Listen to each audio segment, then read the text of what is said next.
बिस्मिल्लाहिर्रहमानिर्रहीम। अस्सलाम वालेकुम स्टूडेंट्स, फर्स्ट ईयर आपके बायोलॉजी के चैप्टर नंबर 8 का लेक्चर नंबर 5 है। बेटा आपका टॉपिक चल रहा है न्यूट्रिशन इन फंजाई और इस टॉपिक का पार्ट 2 है। तो आपने सबसे पहले कहा था कि फंजाई जो होते हैं, ज़्यादातर फंजाई जो होते हैं उनमें क्लोरोफिल नहीं होता, लिहाजा वो अपनी खुराक खुद नहीं बना सकते, हेट्रोट्राफ होते हैं, अब्जॉर्प्टिव हेट्रोट्राफ होते हैं। ज़्यादातर फंजाई जो होते हैं वो अपनी खुराक डेड ऑर्गेनिक मैटर से हासिल करते हैं। आपने उनको सेप्रोबिक फंजाई, सेप्रोट्राफिक फंजाई या डीकम्पोजर का नाम दिया था। आज चलते हैं, देखते हैं कि फंजाई, दूसरी फंजाई जो आपने पढ़ी थी वो पैरासाइटिक होती हैं, अपने होस्ट से खुराक लेती हैं। तो आज हम तीसरी किस्म की फंजाई देखने लगे हैं जो खुराक तीसरे तरीके से हासिल करती हैं, और ये फंजाई होती हैं प्रीडेटर। इसका मतलब क्या है कि ये प्रीडेटर होती हैं, अपनी खुराक प्रे से हासिल करती हैं, और प्रोसेस का नाम होता है प्रीडेशन। प्रीडेटर फंजाई, सम फंजाई और एक्टिव प्रीडेटर। कुछ फंजाई क्या होती हैं? एक्टिव प्रीडेटर होती हैं।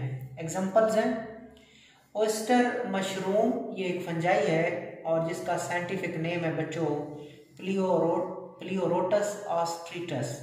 प्लियोरोटस ऑस्ट्रीटस ये साइंटिफिक नेम है, जबकि कॉमन नेम क्या है? Oyster mushroom. ये क्या है? इट इज एन ऑमनीवोरस या प्रीडेटरी फंगस। ये एक ऑमनीवोरस वो जानदार होते हैं जो पौधों से भी खुराक लेते हैं और जानवरों से भी खुराक लेते हैं। जब ये जानवरों से खुराक लेंगे तो ये प्रीडेटरी फंगस बन जाएंगे, प्रीडेटरी बन जाएंगे। सो क्लियर किया आपने कि कुछ फंजाई एक्टिव प्रीडेटर होते हैं। उसकी पहली मिसाल जो आपने देखी वो ओयस्टर मशरूम है, कॉमनली इसको कहते हैं, साइंटिफिक नेम है प्लियोरोटस ऑस्ट्रीटस। ये एक ऑमनीवोरस या प्रीडेटरी फंगस है। क्या करती है? It paralyses nematode. ये पैरालाइज कर देती है। ये जो फंजाई आप देख रहे हैं ओयस्टर मशरूम, ये पैरालाइज करती है, बेहोश कर देती है, मफलूज कर देती है। किसको? नीमाटोड को। नीमाटोड बच्चों एक इनवर्टिब्रेट राउंड वर्म है, ये इनवर्टिब्रेट एनिमल है, ये इनवर्टिब्रेट एनिमल है। तो ये फंजाई इसको पैरालाइज कर देती है। अब ये नीमाटोड क्या करता है? That feed on this fungus. हालांकि ये नीमाटोड इस फंगस को फीड करता है, लेकिन क्या हो जाता है, यही फंजाई जिसको खाने के लिए नीमाटोड आते हैं, यही फंजाई उस नीमाटोड को क्या कर देती है? पैरालाइज कर देती है। उसके बाद क्या करती है? पेनिट्रेट देम, उसके अंदर घुस जाती है, उसके अंदर अपने हैफी गाड़ देती है। ये फंजाई इसके अंदर अपने हैफी पेनिट्रेट करती है and observe their nutritional content, और उसकी जो इंटेस्टाइन होती है उसमें मौजूद न्यूट्रिशनल कंटेंट्स को ऑब्जर्व कर लेती है, या उसके जिस्म में जो ग़िज़ाई चीज़ें होती हैं उनको ऑब्जर्व कर लेती है, primarily to fulfil its nitrogen requirement. आपको भी पता है बेटा, जानवर खाने का मकसद प्रोटीन की ज़रूरत को पूरा करना होता है, नाइट्रोजन की ज़रूरत को पूरा करना होता है। तो ये जो ओयस्टर मशरूम है, ये अपनी नाइट्रोजन की रिक्वायरमेंट को पूरा करने के लिए नीमाटोड को सबसे पहले पैरालाइज करती है, और पैरालाइज करने के बाद उसके अंदर पेनिट्रेट हो जाती है। पेनिट्रेट करने के बाद ऑब्जर्व करती है न्यूट्रिशनल कंटेंट, और ख़ास तौर पर क्या चीज़? नाइट्रोजन। ठीक हो गया। So it fulfill its glucose requirement by breaking the wood। ठीक हो गया। तो आपने देखा ये जो ओयस्टर मशरूम है, नाइट्रोजन की कमी को पूरा करने के लिए क्या बन जाती है? प्रीडेटर बन जाती है और नीमाटोड को खा जाती है, नीमाटोड के ग़िज़ाई मादों को ऑब्जर्व करती है। जबकि ग्लूकोज की जरूरत को पूरा करने के लिए ये किसको तोड़ती है? लकड़ी को तोड़ती है। आपको पता है बच्चों, जो वुड होती है उसमें सेलुलोज है, और सेलुलोज जब टूटता है, सेलुलोज जब टूटती है, सेलुलोज की जब ब्रेक डाउन होती है तो क्या बनता है? ग्लूकोज बनता है। सो ग्लूकोज की जरूरत को पूरा करने के लिए प्लियोरोटस ऑस्ट्रीटस क्या करती है बच्चों? लकड़ी को तोड़ती है। नाइट्रोजन की जरूरत को पूरा करने के लिए नीमाटोड को क्या करती है? पेनिट्रेट करती है और वहां से चीजें ऑब्जर्व करती है। अब दूसरी एग्जांपल देखते हैं। प्रीडेटरी फंगस आप देख रहे हैं, प्रीडेटर्स फंजाई देख रहे हैं। दूसरी जो स्पीशीज है, some species of Arthrobotrys trap soil nematode. कुछ स्पीशीज जो आर्थ्रोबोटेरस की होती हैं वो क्या करती हैं? वो भी पकड़ लेती हैं किसको? जमीन में मौजूद नीमाटोड को। जमीन में मौजूद नीमाटोड को ट्रैप करती है आर्थ्रोबोटेरस की कुछ स्पीशीज। कैसे? By forming constricting ring. ये मिसाल के तौर पर बच्चों क्या है, नीमाटोड है। नीमाटोड होते हैं राउंड वर्म, ठीक है, और इनके जो एंड्स होते हैं वो बड़े पॉइंटेड होते हैं। तो ये आर्थ्रोपोड्स वाली स्पीशीज जाएंगी और उसके गिर्द क्या बनाएंगी बच्चों, कंस्ट्रिक्टिंग रिंग बनाएंगी। इस तरह का एक कंस्ट्रिक्ट करने वाला रिंग बनाएंगी। They are hyphae invading and digesting the unlucky victim. फिर उसके हैफी क्या करते हैं, हमला कर देते हैं उस नीमाटोड के ऊपर, और उसके बाद पहले हमला करते हैं, इन्वेड करते हैं इसकी हैफी, फिर और उसके बाद फिर उसको डाइजेस्ट कर देते हैं उस बदकिस्मत शिकार को। ठीक हो गया। तो आपने क्या सीखा, आर्थ्रोपोड्स की कुछ स्पीशीज साइल में मौजूद नीमाटोड को पकड़ती हैं। कैसे पकड़ती हैं, कंस्ट्रिक्टिंग रिंग बना के उसको पकड़ लेती हैं, फिर उसके हाइफी क्या करते हैं, इन्वेड करते हैं उस जानवर के ऊपर, जानवर के अंदर चले जाते हैं और फिर उस अनलकी विक्टिम को, उस बदकिस्मत शिकार को हजम किया जाता है, तोड़ दिया जाता है, खा लिया जाता है। ठीक हो गया। तो ये दो आपने प्रीडेटरी फंगस देखी। Other predators have other adaptation such as secretion of sticky substances. तीसरी किस्में भी होती हैं जिनके पास दूसरे तरीके होते हैं अपने शिकार को पकड़ने के लिए। मिसाल के तौर पर किसी के पास सिक्रेशंस भी होती हैं, और सिक्रेशन क्या होती है, स्टिकी होती हैं। तो जैसे कोई शिकार आएगा उन स्टिकी सिक्रेशन के साथ क्या हो जाएगा, स्टक हो जाएगा, अटैच हो जाएगा। तो ये आपने देखा प्रीडेटर फंजाई। ठीक हो गया बच्चों। आगे चलते हैं। चौथा तरीका खुराक हासिल करने का वो है दोस्तियां लगा के। क्या लगा के, रिलेशनशिप बना के, दूसरों के साथ फ्रेंडशिप लगा के फिर मिलजुल के क्या करना, खुराक हासिल करना। That is called symbiosis. और अगर सिम्बायोसिस में दोनों का फायदा होता है बच्चों, उसको बोलते हैं म्यूचुअलिज्म। सो देखते हैं चौथा तरीका खुराक हासिल करने का। फंजाई फॉर्म टू की म्यूचुअलिस्टिक सिम्बायोटिक एसोसिएशन। फंजाई दो किस्म के म्यूचुअलिस्टिक एसोसिएशन बनाती है। और म्यूचुअलिस्टिक एसोसिएशन क्या होता है, म्यूचुअलिस्टिक सिम्बायोटिक एसोसिएशन क्या होता है, जिसमें दोनों को फायदा हो। Association of benefit to both the partners.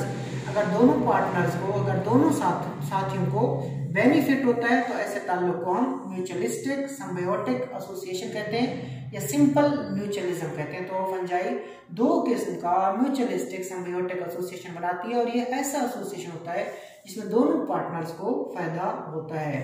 These are lichen and mycorrhizae। और ये म्यूचुअलिस्टिक एसोसिएशन दो किस्म के होते हैं, एक लाइकन है और एक माइकोराइजी। में आपको बेटा जस्ट समझाने के लिए, एमसीक्यूज के लिए आपको बता देता हूँ। आगे डिटेल में देखते हैं। फंजाई की अलजी के साथ दोस्ती और ग्रीन अलजी। बेटा कौन सी अलजी, ग्रीन अलजी, इसको कहते हैं लाइकन। या फंजाई की किसके साथ दोस्ती, सियानोबैक्टीरिया के साथ। सियानोबैक्टीरिया को पहले क्या कहा जाता था, previously it was known as blue green algae. So fungi की अगर ग्रीन अलजी के साथ दोस्ती हो, ठीक, तो ये क्या कहलाती है, लाइकन कहलाती है। फंजाई की अगर सियानोबैक्टीरिया के साथ दोस्ती हो तो इस एसोसिएशन को भी आप लाइकन कहते हो। कभी कभी फंजाई इन दोनों के साथ क्या करती है, दोस्ती लगाती है, उसको भी क्या कहते हैं, लाइकन कहते हैं। और माइकोराइजी क्या होती है, माइकोराइजी में एक पार्टनर फंजाई होता है और दूसरा क्या होती है बच्चों, रूट्स होती हैं। किसकी, हायर प्लांट्स की, roots of higher vascular plant. So higher plant की जो रूट्स होती हैं उनके दरमियान ताल्लुक और फंजाई के दरमियान ताल्लुक, ये क्या कहलाता है बच्चों, माइकोराइजी कहलाता है। माइकोराइजी का जो टॉपिक है बच्चों हम इसको नेक्स्ट लेक्चर में देखेंगे। फिलहाल लाइकन को देख लेते हैं। So lichens are mutualistic symbiotic association between certain fungi. तो फंजाई एक पार्टनर तो क्या होता है, कुछ फंजाई होती है। सारी फंजाई बच्चों, सारी फंजाई लाइकन का ताल्लुक नहीं बनाती। तो कौन सी फंजाई बनाती है, mostly ascomycetes and imperfect fungi and few basidiomycetes, about 20 out of 15,000 species of lichen. तो आपने क्या देखा बच्चों, आपने कहा कि lichen are mutualistic symbiotic association between certain fungi. ठीक है, कि जो लाइकन है ये एक म्यूचुअलिस्टिक एसोसिएशन है किसके दरमियान, सर्टेन फंजाई के दरमियान। कौन सी फंजाई, मोस्टली एस्कोमाइसिटीज।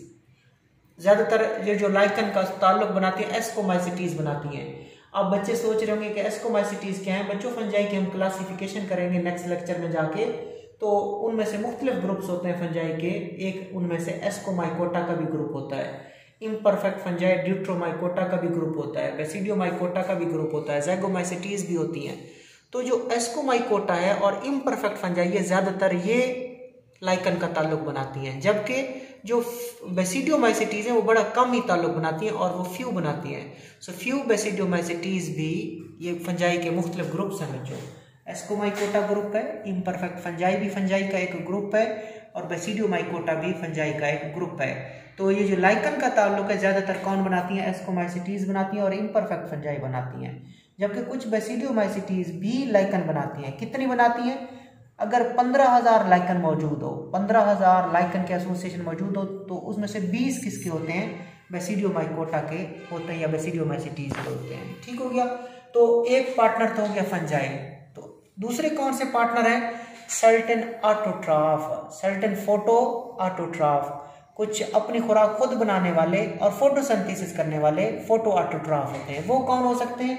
ग्रीन अलजी भी हो सकते हैं, इधर ग्रीन अलजी भी हो सकते हैं, साइनोबैक्टीरिया भी हो सकते हैं, और सम टाइम बोथ या कभी कभी ये दोनों भी हो सकते हैं। तो आपने देखा कि लाइकन एक म्यूचुअलिस्टिक सिम्बायोटिक एसोसिएशन है, किसके दरमियान?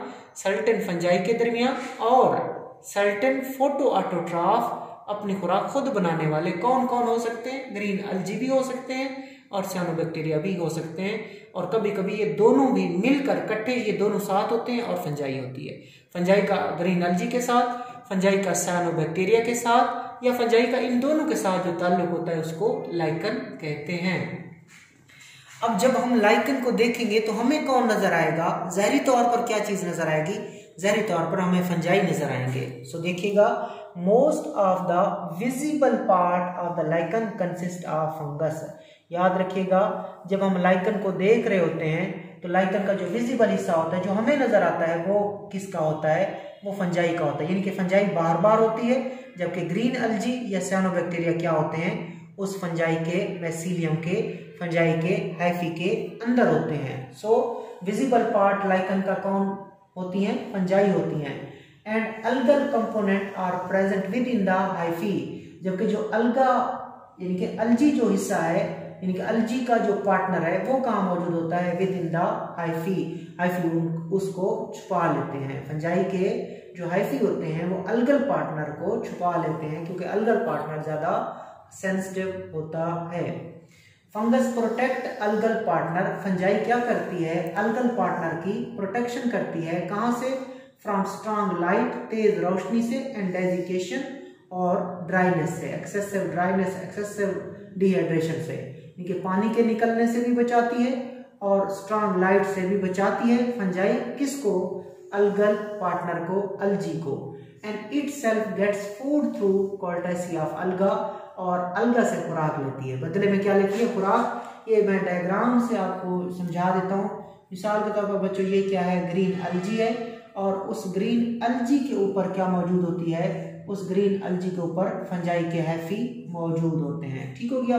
तो फंजाई के हैफी जो ज़ाहिरी तौर पर हम देखते हैं तो हमें फंजाई नजर आता है, फंजाई का माइसीलियम नजर आता है, फंजाई के हैफी नजर आते हैं, जबकि जो दूसरा पार्टनर है अलजी, वो हैफी के अंदर मौजूद होते हैं। अब इसमें हो क्या रहा है कि ये जो फंजाई है, फंजाई के हैफी हैं, वो इस अलजी की हिफाजत कर रहे हैं। किस चीज से हिफाजत करते हैं? स्ट्रॉन्ग लाइट से हिफाजत करते हैं, और डेजिकेशन से भी, उस इनको खुश्क होने से भी क्या करती है? ये फंजाई हिफाजत करती है।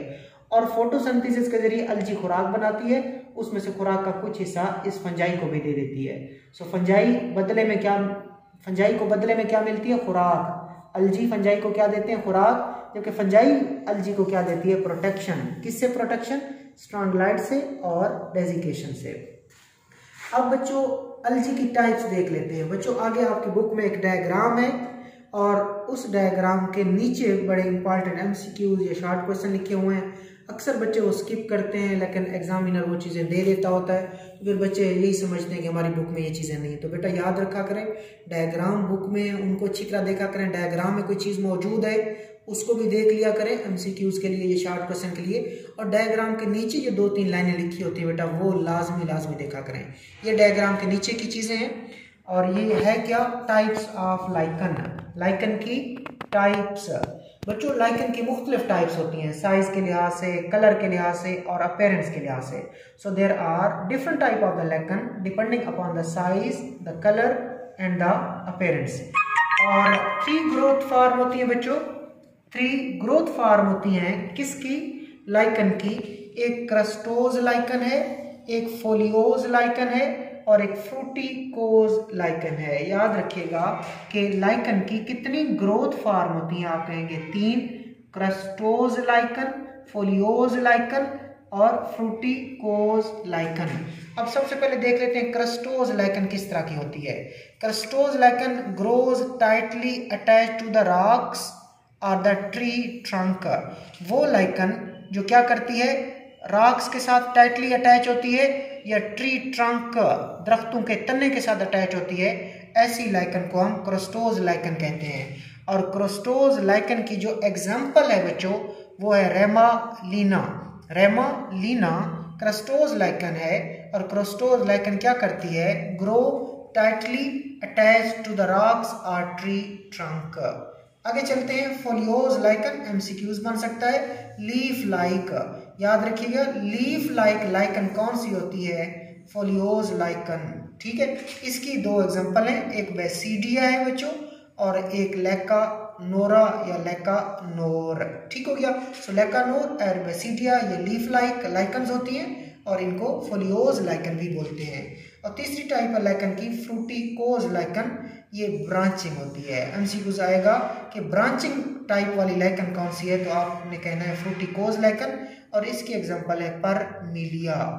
तो अब चलते हैं अलजी की, अब चलते हैं लाइकन की अहमियत देखते हैं। किसकी अहमियत बच्चों, लाइकन की क्या अहमियत होती है।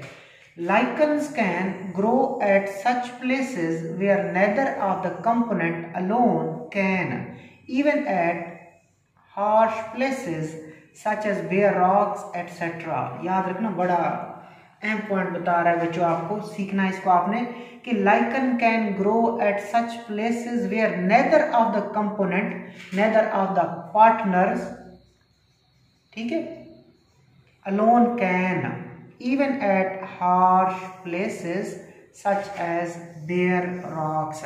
वो कह रहा है कि लाइकन उन जगहों के ऊपर ग्रो करती है, लाइकन उन जगहों के ऊपर ग्रो करती है जहां पे उन पार्टनर में से, उन कंपोनेंट्स में से एक अकेला नहीं रह सकता, अलोन नहीं रह सकता। लाइक हार्श प्लेसेस, सख्त जगह, खुश्क जगह, मिसाल के तौर पर बेयर रॉक्स, नंगी चट्टाने, जहाँ पे चट्टाने हो और कुछ भी ना हो, तो ये हार्श प्लेस होगी, बेयर रॉक्स। अगर यहाँ पे इन हार्श प्लेसेस यानी कि बेयर रॉक के ऊपर सिर्फ फंजाई चली जाए तो वो भी अकेले नहीं रह सकती। अगर इन हार्श प्लेसेस के ऊपर अकेले अलजी चली जाए, साइनोबैक्टीरिया चले जाए, तब भी वो ग्रो नहीं कर सकते। सो याद रखना, ये लाइकन उन जगहों के ऊपर उगते हैं जहाँ पे ये इन लाइकन में मौजूद 2 पार्टनर अकेले अकेले नहीं रह सकते, इसलिए ये जाके उस जगह पे जाते हैं और मिल के रहते हैं, क्योंकि अकेले होंगे तो मर जाएंगे। अलजी भी होगा, फंजाई भी होगी, मिल के रह सकते, अकेले कोई नहीं रह सकते। Lichen vary in colour, shape, overall appearance. ये आपको मैं अभी बता रहा था कि लाइकन की मुख्तलिफ किस्में होती हैं, जो कलर के लिहाज से मुख्तलिफ होती हैं, शेप के लिहाज से मुख्तलिफ होती हैं, ओवरऑल अपीयरेंस के लिहाज से मुख्तलिफ होती हैं, ग्रोथ फॉर्म के लिहाज से भी क्या होती हैं, मुख्तलिफ होती हैं। तो यहाँ पे एक चीज़ आप ऐड कर दो कि ग्रोथ फॉर्म, लाइकन की मुख्तलिफ किस्में होती हैं जो कि ग्रोथ फॉर्म के लिहाज से, साइज के लिहाज से, कलर के लिहाज से, अपीयरेंस के लिहाज से मुख्तलिफ होती हैं। अब लाइकन माहौलियाती लिहाज से किस तरह इंपॉर्टेंट है, इकोलॉजिकल का मतलब होता है इन्वायरमेंटली तौर पर, इन्वायरमेंट के लिहाज से, माहौलियाती तौर पर लाइकन की क्या अहमियत है। याद रखिएगा, lichens are ecologically very important as bio indicator of air pollution, कि हवा की जो आलूदगी होती है, एयर की जो पोल्यूशन होती है, उसको इंडिकेट कौन करता है, उसके बारे में हमें कौन बताते हैं, लाइकन्स बताते हैं अपना कलर चेंज करके। So ecologically lichens are very important as bio indicator of air pollution. MCQs आएगा कि बायो इंडिकेटर एयर पोल्यूशन के कौन होते हैं, लाइकन, या लाइकन क्या होते हैं, bio indicator of air pollution. तो बच्चों ये आपका टॉपिक था। अल्लाह हाफिज़।